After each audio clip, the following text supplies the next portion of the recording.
नमस्कार. मी रोहन. मी 15 वर्षांचा आहे आणि आत्ता माझी नुकतीच 10वीची परीक्षा झाली आणि माझी घरची परिस्थिती थोडी बेताची आहे. म्हणून मी एका दुकानात काम करायचं ठरवलं. माझ्या गावातला एक दादा एका प्लास्टिक विक्रीच्या मोठ्या दुकानात कामाला होता आणि मालक पण छान होता असं तो म्हणाला. पगार वेळेवर मिळेल असे सांगितले आणि मी म्हणालो, मग तू विचार ना, मी आलं तर चालेल का तुम्हाला? ठीक आहे. तो म्हणाला, उद्या सकाळी तू माझ्यासोबत चल दुकानात आणि तो समोरच त्यांना विचार. मी म्हणालो, ठीक आहे. सकाळी नाश्ता करून 9 वाजता मी निघालो आणि ते दुकानाच्या इथे पोहोचलो. मालक म्हणजे मालकीण बाईच होत्या. त्यांना मी माझी व्यथा सांगितली. त्या म्हणाल्या, उद्यापासून मी 6,000 रुपये महिना असा पगार देईन. मी खुश झालो. कामाला जाणार या आनंदातच होतो. सकाळ झाली. बऱ्यापैकी असे कपडे घातले आणि दुकानात गेलो. पहिल्या दिवशीच मला फार काही काम नव्हतं.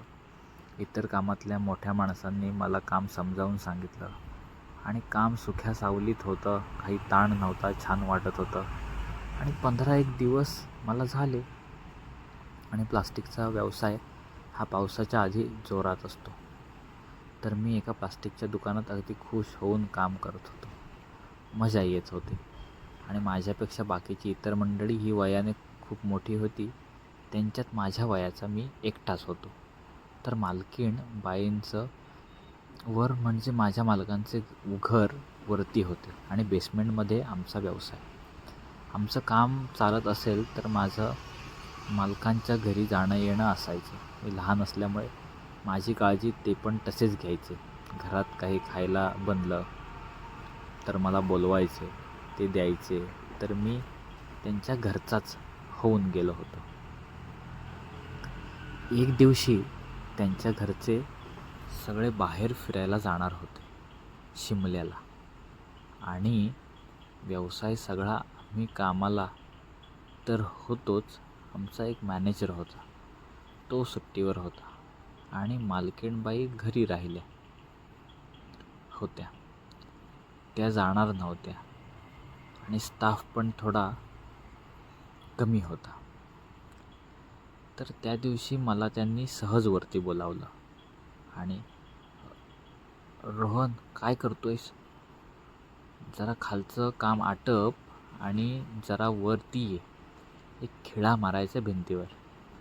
मी म्हणालो, हो बाई, येतो. आणि मग मी वरती गेलो. तर मला ड्रिल चालवता येते. मी म्हटलं, चालवू शकतो.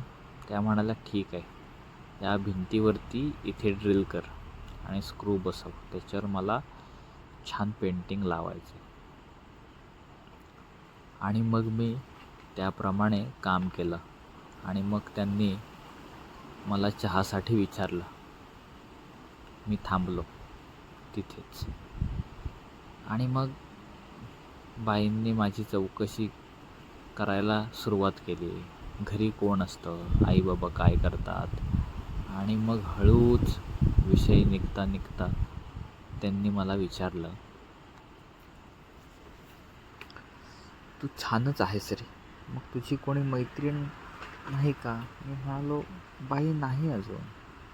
मग मी म्हणालो, अजून तरी नाही, माझी परिस्थिती बेताची आहे, थोडंसं मला बाहेर पडायचं आहे यातून. बाई म्हणाल्या, चांगला आहे, खूप छान मुलगा आहेस, तू खूप मोठा होशील.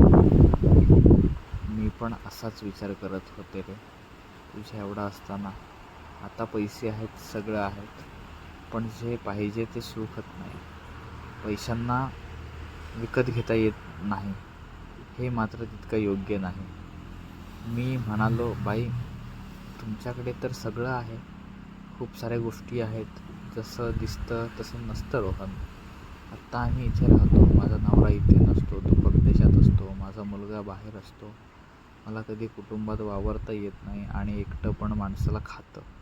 आणि आमची त्या दिवशी खूप गप्पा मारता मारता छान मैत्री झाली. असंच 2 दिवसांनी मला बाईंनी वरती बोलावलं. बाई खूप छान दिसत होत्या. मला म्हणाले, "इकडे ये. तुला म्हणून मी एक काम सांगते. आज प्रचंड पाय दुखतायत. तू दाबून देशील का?" मी म्हणालो, "देईन ना. तुम्ही तर मालकीण बाई आहात आणि खूप मोठे आहात. मी नक्की तुमचे पाय दाबून देईन बाई." बाई म्हणाल्या, "खूप छान.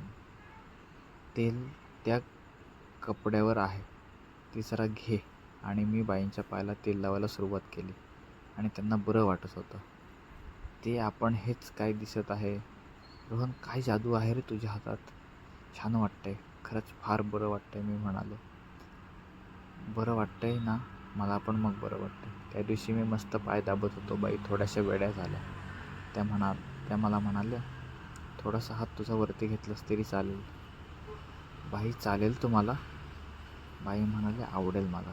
तो हळूच थोडासा प्रकार वर केला आणि पाय मसाज करत थोड्या वेळाने बाईंना सुचत नव्हतं काय करावं, इतक्या त्या वेड्या झाल्या होत्या. "रोहन," त्या मला म्हणाल्या, "आज तू काय करतोस रात्री गेल्यावर?" मी म्हणालो, "काही नाही, जेवतो आणि झोपतो." तर क्लायमॅक्स बघण्यासाठी पुढचा भाग नक्की बघा.